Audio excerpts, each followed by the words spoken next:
Welcome everyone back to the Crimson 15 podcast. I'm your host, Crimson Sen. 15 PCA. 87454. Be sure to check us out over on Twitter at C15 Podcast. Join the discussion over on Discord, link in the description below. And if you're enjoying the videos, be sure to sub, like, share, and hit that bell for notifications. The Owl House Season 2, Episode 15, Them's the Breaks Kid, and a good episode. And like I've always said since the very beginning, Ida's should be the main character. She's interesting. She's funny. She has a wonderful backstory. There's mystery. We want to see what's going to happen with her. We care about her. So Luz takes a back seat, and it's a better episode for it. Goodness gracious, she's so unappealing. There's nothing about her. Her whole entire arc is, I'm gay. Okay. Or bisexual. I don't care. Whatever. She's with a girl right now. Whatever. That's her whole arc. It doesn't go anywhere beyond that. But Ida has all this stuff that's happening with her father, what happened when she was a little girl, or her sister, her family, she ran away. There's so much going on here. Ida went through so much more as a character than Luz will ever go through, because it's just, I don't know, Luz isn't interesting. But I like the episode. It's not perfect. There's some silly, stupid things, and I'll bring them up when they come up, but I don't know. I do like the twist at the end.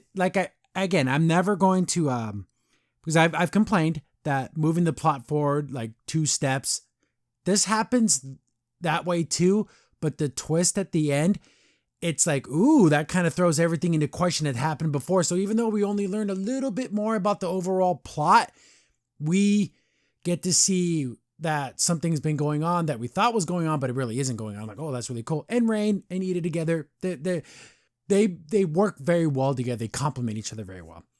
And unlike how, even though Luz and Amity work well together, it just doesn't have the same dynamic. It's fine. I don't care that they're together. I'm not saying that their relationship is bad, but it just resonates better with Rain, because he has more, the way that he is, he's different. They are different. Sorry.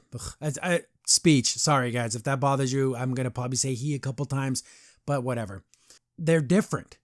The way that they think about things, and Ida kind of gets that. Well, with Luz and Amity just kind of fell in love with Luz because of physical reasons. I don't know. There's of course physical attraction is a thing, but it just doesn't seem as deep as it was with Ida and Rain. But we open up and we see Luz like practicing sigil combinations or glyph combinations, because she's looking through, not really looking through, but the journal, because it just comes out of the mouse. How does she control it? Again, no one can explain to me how the hell does she control what page she wants to look at. But she's just like trying to do different combos. And this can possibly kill you. But then, she's getting kind of sad because she's kind of failing at it. But she's like, I just really miss my mom. And she's like, hey, guess what, kid? I'm going to tell you a story about me. And it's about how I met Rain. Super cool. We see the sisters like going over flashcards and stuff.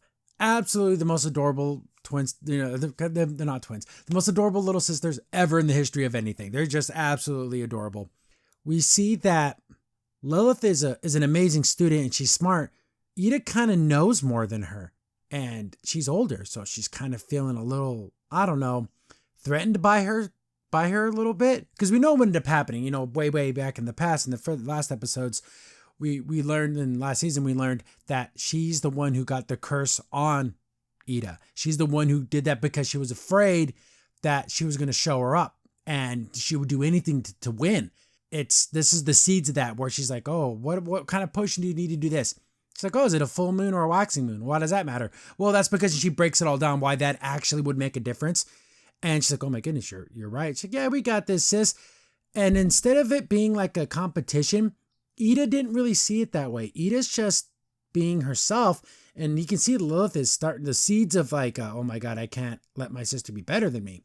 But we see the other students. We see Amity's mom, the other Covenant leaders when they were kids, which is kind of cute, but they don't do anything in the episode. The original principal for the Hexside, oh my goodness, this guy's like the devil. Like, he looks like a Cenobite. Anyone who knows Hellraiser, he looks like he could be a thing from that. Super scary looking dude. Bump is an assistant principal, and you can see he has black hair. And he's still Bump. Bump has always been who he's always been. But they're late for class, and then everyone's getting like in trouble for being late. And Bump's like, "Come on, guys, we're just gonna let people in." And how this principal expelled the most like their best student and everything. He's like, "We're not gonna have a graduating class, but oh, these are the rules." And he's like hardcore. Whatever happens to this guy, because apparently he's not there anymore. So something must have happened. So there's a secret way to get into the school, a little side door, which this has to come up again, right? This little secret side door. Ida and Lilith gets pushed in there, she takes the brunt of it, gets sent up there, and he's like, "Oh, look at all the things you've done." And then, of course, like Ida's like, "Oh, I thought it'd be a lot more than that." And of course, she's kicking up her feet, just being herself. She's like, "Oh, you're going to get expelled." She's like, "Oh, no, I can't get expelled. I don't want to be separate from my sister." That's so sweet. And I love that because you love your family. Even if Lilith isn't necessarily 100% have the same kind of feelings, Ida has those feelings of like, oh, we need to be together. Which is even more sad is when she ran away and she was hunting her in the first season, that you see it wasn't like that in the beginning. But he's like, okay, I guess there's some competition, something where they have to go win some blue ribbons or something. And if she goes, hey, it's like, hey, you Bump, take her there. And if she can come back with the blue ribbon, then you guys, you get to keep your job, Bump. And then that proves to me that Ida is a good enough student because, it's all about prestige with this guy. So they're going to be on their way there. And I like how Bump's very encouraging and everything. And he's like, oh, look, I got you a little stress doll. And if you feel like doing something bad, just squeeze this doll to like relieve your stress. And she just like explodes it. This is a stress toy. Anytime you feel the urge to cause chaos, just squeeze. She's always thinking about doing something crazy. Then they've done this multiple times now where it's like, oh, this is a competition and you have to be prepared. And they're setting up like this big scary thing, right? But when it actually happens, it's just like a regular little room and it's actually kind of pathetic looking, which is funny, but they've done this kind of gag a couple of times now. So it looks like I don't know, has anyone been in the Cub Scouts? It's like a Cub Scouts meeting. It's like this little tiny nothing. There's like punch and cookies and kids are walking around. It doesn't really seem like much of anything. I do like some of these character designs. I really like this person right here. Super cool. I like it. It's very unique. We get the Flora lady when she was younger. When I say younger, she's still like old, but she's younger here. And all the people like, yay, they're clapping their hands and, they're just kind of seeing stuff, looking around. And they're doing silly things. Like she's their first year doing this, so she wants it to be more spectacular, but they're going to just kind of do the little silly things that they do. Oh, you have to do the trust fall. And there's like this like blob guy. Remember Bobby from Hotel Transylvania? Very similar. Ida does the trust fall, but then she looks like a skeleton. Here's the funny, ate her skin, but not her hair, but it was just an illusion. Like she did, I tricked you guys. And everyone's like, oh, that's lame. She's sitting over there drinking the punch, but it tastes like poop. Rain shows up. Rain's cool. I like this prep academy Rain's wearing, like the uniform. I guess it's like, he goes to the prep, or they go to the preppy school and she goes to Hexside, just like a regular school. Rain's like, oh, that was really cool. I really liked how you did that work. A lot of people don't take me seriously because I do bard magic, but that kind of magic can be very powerful. It's like, here, let me see your drink. And he just kind of whistles on it. And she's like, what'd you do? Like, don't worry about it. I didn't spit in it. You just drink it. Whoa, it tastes a million times better. And he keeps talking and he turns around. She does the same trick again where she's just a skeleton. And Rain's like, oh, wow, actually, that was pretty cool. She sees all the ribbons Rain has. And Rain's like, yeah, they say, goes, why are you even here? Obviously, you're amazing and you're awesome. Why would you have to go to this kind of thing to win ribbons? I'm like, yeah, my family isn't very rich. So to go to this academy, I have to keep my scholarship. And if I bring back blue ribbons, then let me keep my scholarship. Rain is like the combination of Lilith and Ida when it comes to like academics, because Rain has this fun-loving nature about themselves, very studious too. So they kind of make a quick little friendship, like, hey, you hang out with me, I'll get you a blue ribbon. So they go through a bunch of these other like little tests and stuff, and it's kind of cute and fun. It's another montage. Ida drew like a butt.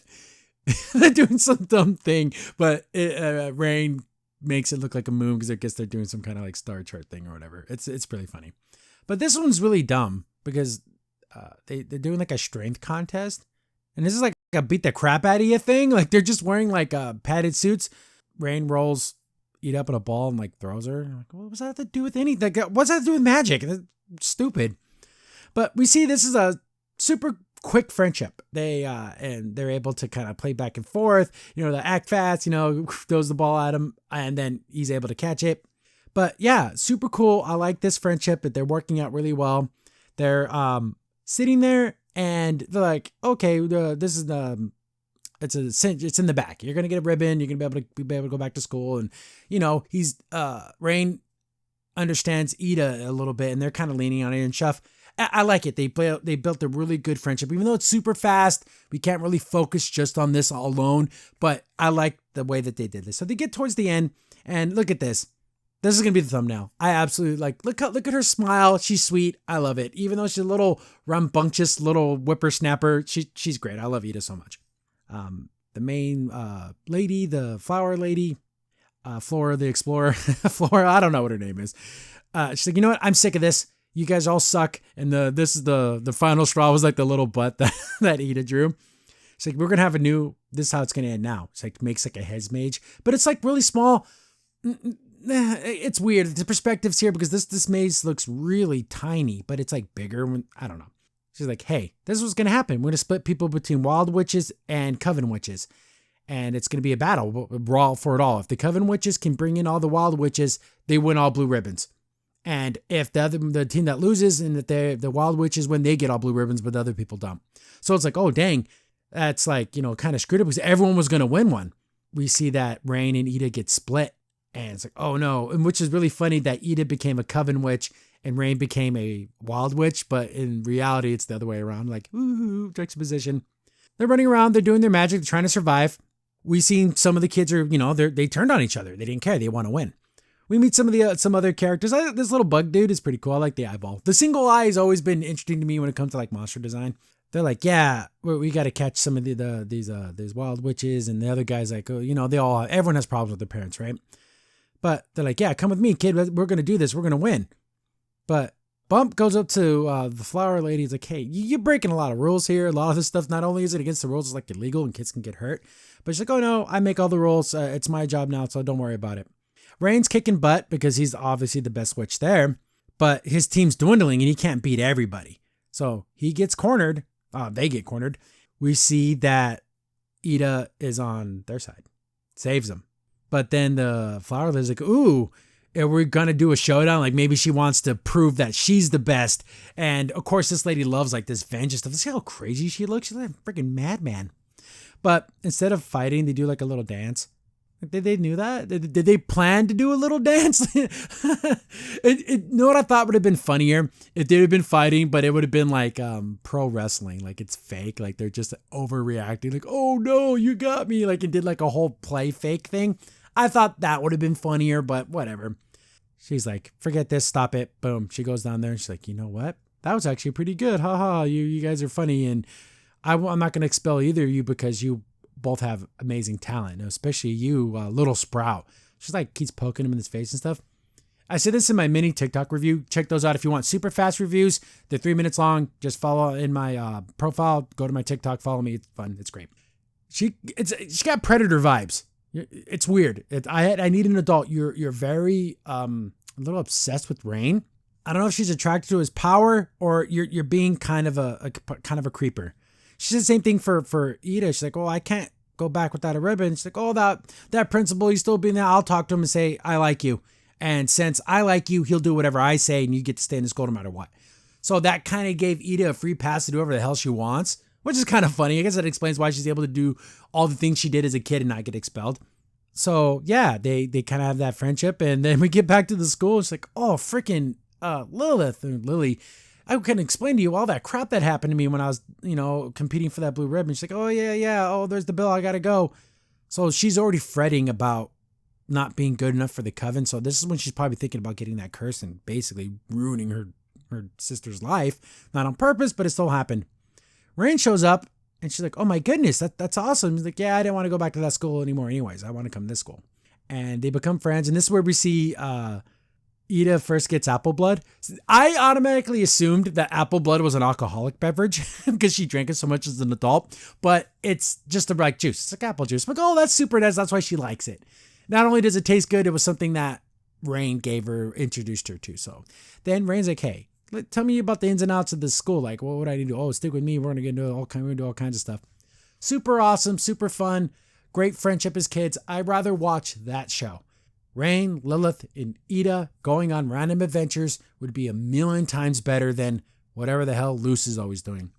Then, look at Ida reminiscing. It's great. They fell asleep and she's like, oh, it's all right, guys. It's cool. But then she's thinking, oh man, Rain, I hope you're safe. Get back to modern day Rain, and Rain's sitting on the thing. He's like, God, that's my brain's still hurting. And the floral lady's like, hey, just keep drinking your tea and everything's going to be fine. But remember how he's able to change the liquids, like the chemistry of it? And then he takes it. So he's been pretending to be under mind control and he's totally not. What a twist. So all that time he's like, Ida, like when he was talking to Ida, like, I don't know you. What are you doing? It's been years. Rain just pretended to do that and he's doing that to protect her. That's so sweet. But you're going to need Ida. She's powerful. She's strong. Trying to beat the Emperor all on your own is not going to work, Rain. You're going to need everybody. And does that mean people you love might be at risk? You got to do it because it's the right thing to do. We see a little abomination come out and it's like giving secret notes. And like, oh, I can't, about the Coven Day, like unification thing and trying to figure out what's going down. But Rain's like, I can't figure out how to do this. And then the little thing says the Owl Lady. And Rain's like, no, I'm not bringing Ida into this. I'm going to protect her. I'm going to keep her safe, do whatever I can to keep her safe. And then we got to find a different way. The little abomination goes away. Who's sending this abomination? I can't imagine that it's the mother. I can't believe I forgot her name. Amity's mother. I doubt it's her. Amity's father? Or maybe it's the other Coven guy. Remember the black dude? I forget his name. Who is it? Ooh, interesting. I don't know. But do you guys in the comments below, again, of course, everyone already watched the episodes, but at the time of watching this episode, I don't look at spoilers. Did you think that the floral lady knows that he's doing this and she's just letting him think? Like, I know that you think I know that you know, like that whole situation. I don't know. Very interesting. Even though the plot moved forward just a little bit, this whole twist of Rain not pretending to be under mind control is really interesting. Again, great episode. Some silly stuff. 8 out of 10. I loved it. Ida is just this is the breakout character. It should just be all about her. They should go back and do a spin-off series of just the adventures of Ida as a kid with her sister and just come up with crazy fun adventures for her to have gone on. It would be great. Anyways, thanks for watching, guys. Love you all. Comment, share, do all that good stuff, and I'll keep making reviews. This is my 3rd time. Always the same boring activities, same boring faces. Crimson's in here. Thanks for watching the video. Remember, liking, subscribing, sharing, and commenting on the video really helps out a lot. It gets the video spread around more people get to see the videos, and we get to make more videos for you guys. So thank you, and we appreciate every single one of you guys.